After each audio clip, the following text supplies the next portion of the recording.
Welcome to As Is Real Estate Conversations with Yanni and Dee. I'm Dee Harris with your DMV team. And I'm Yanni Kifle. There you go. Episode 2. Episode 2. So today we're going to get a little bit into our philosophies of the real estate, how we guide our clients. And then we're also going to address the buy versus rent conversation from each of our perspectives. So at the beginning, I think, we talked a little bit in episode 1 about our backgrounds and where we come from. And all of that, especially you having led the team of as big as 16 of us, you have kind of developed an approach and a coaching in what we do for our clients. So as you approach a client that's coming to you for the first time or second time, what are the kind of the guiding principles what goes into your mind? If you don't mind elaborating into that a little bit. The thing I always say to people that either see us on social media or that give us a call is it's never too early. Yeah. And I think that's because you're trying to figure things out on your own, which you don't, that's why we're here. We're trying to help you. And I think people have a little hesitancy of, these are sales guys, right?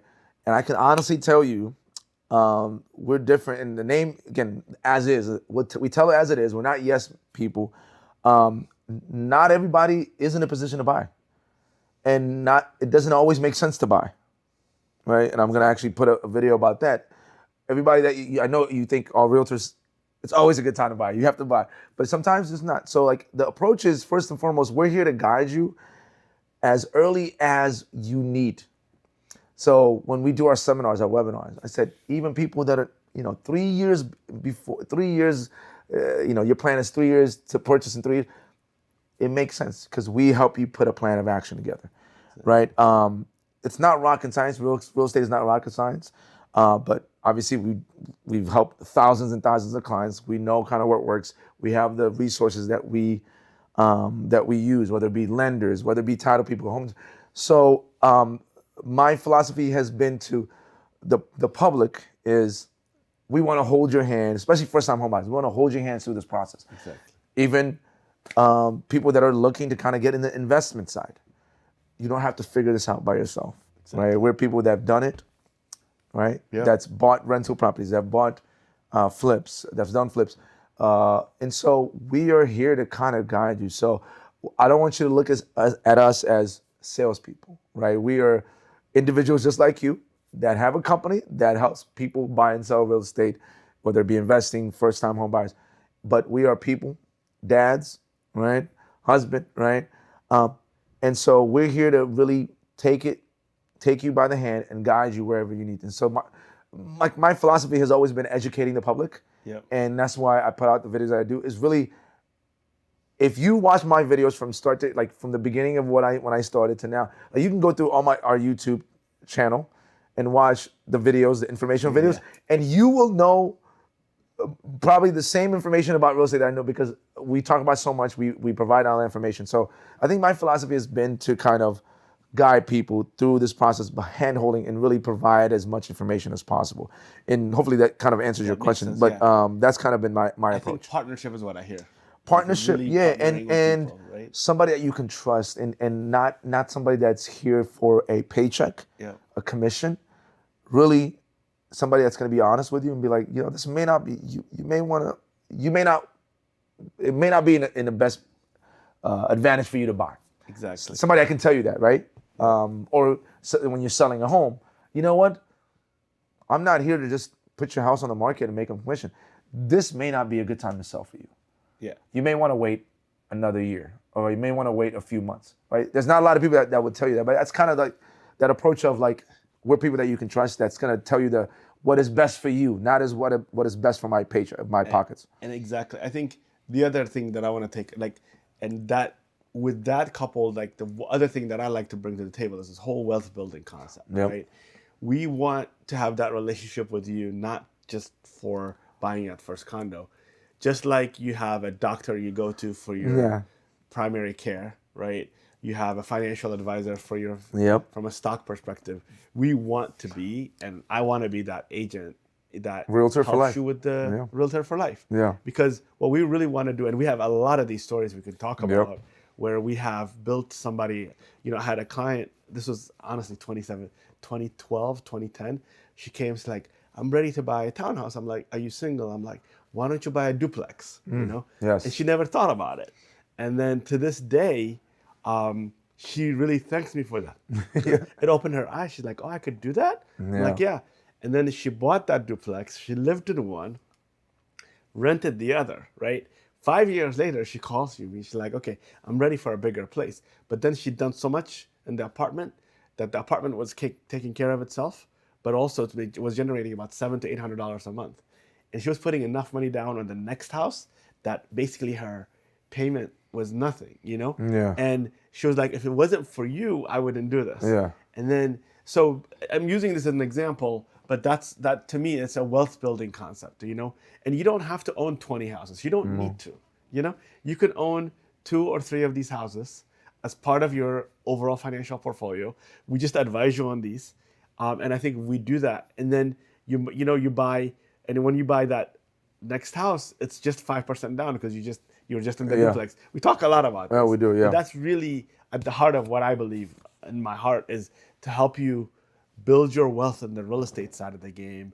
And then, if you want to start going big, investing in the multifamily, that's something we could do too. But it could just be a townhouse. Yeah. Or it could be a condo, townhouse, single family. If you have those 3 over a 30-year period, they could be worth $2 to $3 million, depending on who they are. Absolutely. And that could be your retirement. That could be, again, and how many, and this, I started thinking about this when you were saying this, but how many clients have started with us that bought a condo and like the Realtor for Life thing, and then came back, townhouse, multifamily, and have owned multiple properties now? Because again, our approach, one of the things I forgot to say, our approach as well is relationships. Yeah. Right. When we say once you're in the family, you're good. We joke around. We have fun. It's our parties are known sometimes more than sometimes even the company, because people know that we like to have fun. We like to take care of our own, right? Exactly. Whether it be through our parties, different events. But once you're in the family, we are here to kind of guide you to understand what your goal is into real estate, and then help you achieve that. And exactly. Right? So that's the one thing is our goal, and you become comfortable with us, right? And I don't even know how many people out of the blue, somebody that hasn't bought from us 6-7 years, but they have a tenant issue, they call us. They feel comfortable enough that they can call and we answer the phone and guide them properly. It doesn't have to always be, oh, you're calling for XYZ.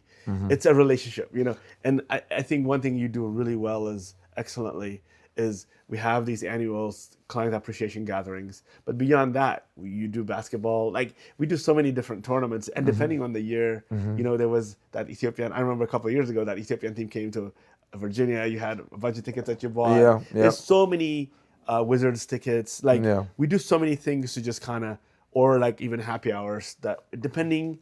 We just want to make sure that we stay in contact with you and you're comfortable. Yeah. Again, our relationship doesn't end once you finalize on the sale or the purchase of your home, right? Exactly. It's beyond that, and that goes because to help you as well. Once let's say you buy a home, again, our goal is to if you have contractor questions or if you need referrals for anything really, is where where your phone call, because obviously we're in the community, we know all these people and contacts and vendors and places and all that. So it's that's the goal. Again, Realtor for Life of taking somebody from there. And again, ideally, I don't know anybody that wants to work all their lives, right? Exactly. And so that's where real estate comes in, where to be able to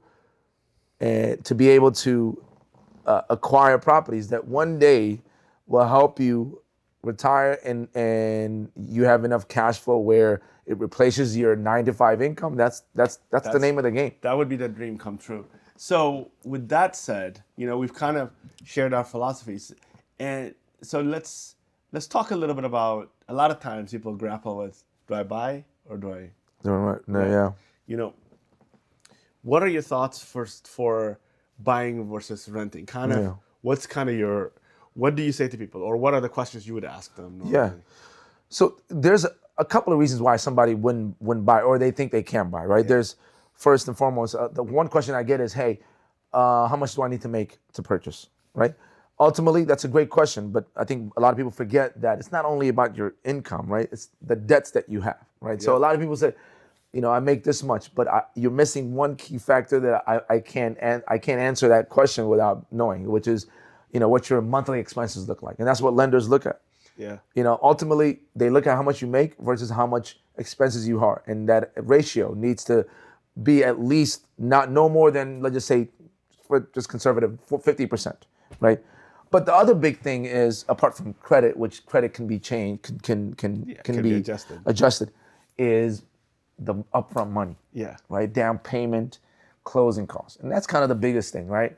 And that's why we talk a lot about all these first-time home buyer programs that are in the DMV. The DMV is definitely expensive, right? But I can say, out of the major cities, right? Yep. The LA, the New York, right? The Chicago and DC and the DMV, this is by far, I've searched this as well, and I believe me, I've not only the first-time home buyer programs, but like by far the DMV area is the most affordable, meaning you can find a $500,000 home, townhouse, and still be 25 minutes outside of the city. Yeah. You can't do that in LA. LA, you would have to be 2 hours away, right? New York, you have to be in Jersey, right? With that. And not only that, remember, not a plug, but I looked up every first-time home buyer program in every state, right? The DMV has the most, again, it's expensive, but it literally has. Virginia has one or two. DC has three.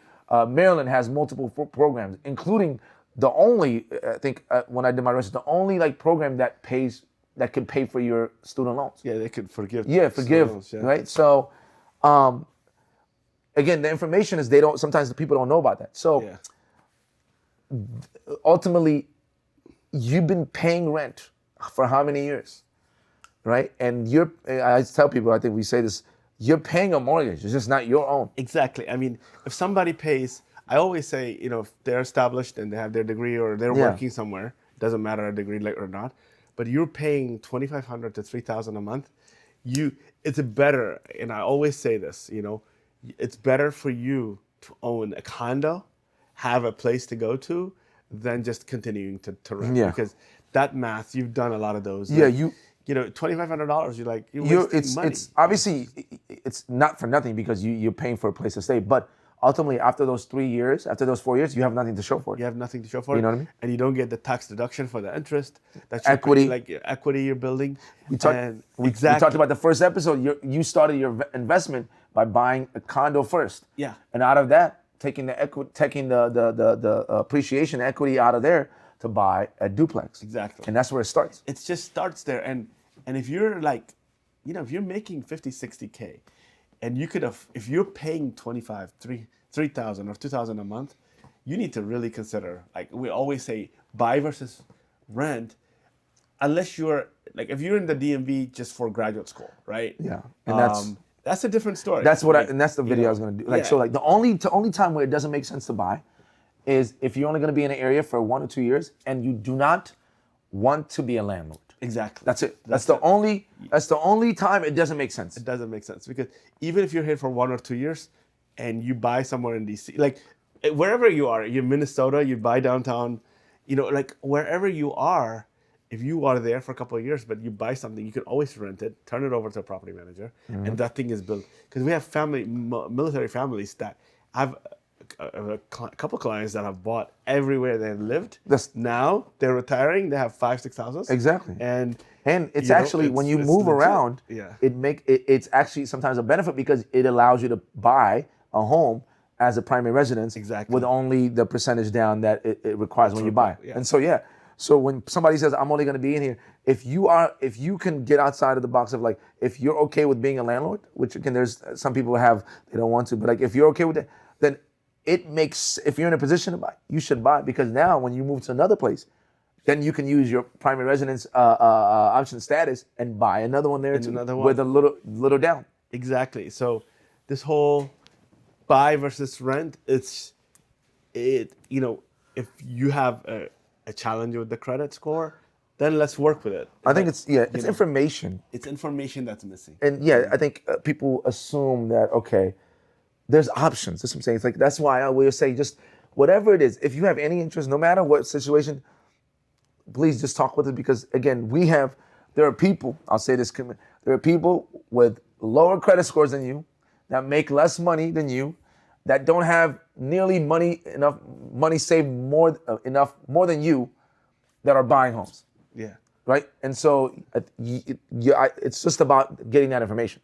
And so really a lot of people think 20% down is 25%. You need 20% down payment to buy your first house. That's absolutely not true. In fact, it's the furthest from the truth. And so those types of perceptions exist in our community and just really across the country. People read it up. I'm like, look, no, you don't need that. And when I shake that truth to a lot of people, they're like, are you sure? I'm like, absolutely. And then, because if you're trying to save 20% a year, you're paying student loans or whatever else, you'll never get a house. And you'll be in your 40s before you buy one, when you could afford to buy it now. Yeah, absolutely. So I think, again, we always say there's no guarantees. Yeah. But like, you owe it to yourself to see what options are there. Exactly. And if it doesn't work out, you try. It didn't work out. Maybe you have to, you tweak some things. And that's it. But there may be options, and you're just sitting on the sidelines while you're thinking, oh, I can't do this, I can't do that. But again, there's just so many different options, man. There's just so many different. So I think it's just giving yourself the option to just see what is out there, and if you were able to make it happen. Because if you're paying that money, especially in the DMV where rent is expensive as well, I'm telling you, you're paying that other person's mortgage, your landlord's mortgage, and it just doesn't make sense. Exactly. So I think that's kind of a wrap for us here on session 2, podcast 2 of As Is with Real Estate Conversation with Yony and Dee. Until we see you next time. Peace.